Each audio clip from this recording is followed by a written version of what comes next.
धनतेरस 5 दिन चलने वाले दीपावली उत्सव का पहला दिन होता है। हिंदू कैलेंडर के अनुसार कृष्ण पक्ष की त्रयोदशी को धनतेरस का त्योहार मनाया जाता है। धनतेरस से ही 3 दिन तक चलने वाला गोत्ररात्र व्रत भी शुरू होता है। धनतेरस का अर्थ धन की तेरस होता है। धनतेरस की मान्यताएं। जैन आगम में धनतेरस को धन्य तेरस या ध्यान तेरस कहते हैं। भगवान महावीर इस दिन ध्यान द्वारा योग निरोध के लिए चले गए थे। 3 दिन के ध्यान के बाद योग निरोध करते हुए वे दीपावली के दिन निर्वाण को प्राप्त हुए थे। तभी से ये दिन धन्य तेरस के नाम से भी प्रसिद्ध हुआ। हिंदू मान्यता अनुसार धनतेरस के दिन समुद्र मंथन से आयुर्वेद के जनक भगवान धन्वंतरी अमृत कलश लेकर प्रकट हुए थे।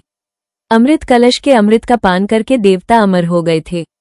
इसीलिए आयु और स्वस्थता की कामना हेतु धनतेरस पर भगवान धन्वंतरी का पूजन किया जाता है। कहते हैं कि इस दिन धन्वंतरी का जन्म हुआ था। धन्वंतरी जयंती को आयुर्वेदिक दिवस घोषित किया गया है। धन्वंतरी देवताओं के चिकित्सक हैं और चिकित्सा के देवता माने जाते हैं, इसलिए चिकित्सकों के लिए धनतेरस का दिन बहुत ही महत्वपूर्ण होता है। धन्वंतरी के बताए गए मानसिक और शारीरिक स्वास्थ्य संबंधी उपाय अपनाना ही धनतेरस का प्रयोजन है। धन्वंतरी के अलावा इस दिन यम, लक्ष्मी, गणेश और कुबेर देव की भी पूजा होती है। कहते हैं कि धनतेरस के दिन यमराज के निमित्त जहां दीपदान किया जाता है वहां अकाल मृत्यु नहीं होती है। इस दिन लक्ष्मी पूजा का भी महत्व है। श्री सूक्त में वर्णन है कि लक्ष्मी जी भय और शोक से मुक्ति दिलाती हैं तथा धन धान्य और अन्य सुविधाओं से युक्त करके मनुष्य को निरोगी काया और लंबी आयु देती हैं। कुबेर भी आसुरी प्रवृत्तियों का हरण करने वाले देव हैं, इसीलिए उनकी भी पूजा का प्रचलन है। धन्वंतरी और मां लक्ष्मी का अवतरण समुद्र मंथन से हुआ था। दोनों ही कलश लेकर अवतरित हुए थे। धनतेरस की परंपरा। इस दिन पुराने बर्तनों को बदलकर नए बर्तन खरीदे जाते हैं। यथाशक्ति तांबे, पीतल, चांदी के गृह उपयोगी नवीन बर्तन व आभूषण खरीदते हैं।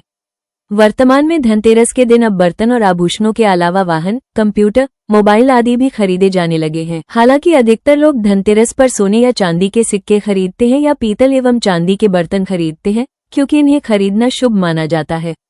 इसके अलावा इस दिन नया वस्त्र, दीपावली पूजन हेतु लक्ष्मी गणेश की मूर्ति, खिलौने, खील बताशी आदि भी खरीदे जाते हैं।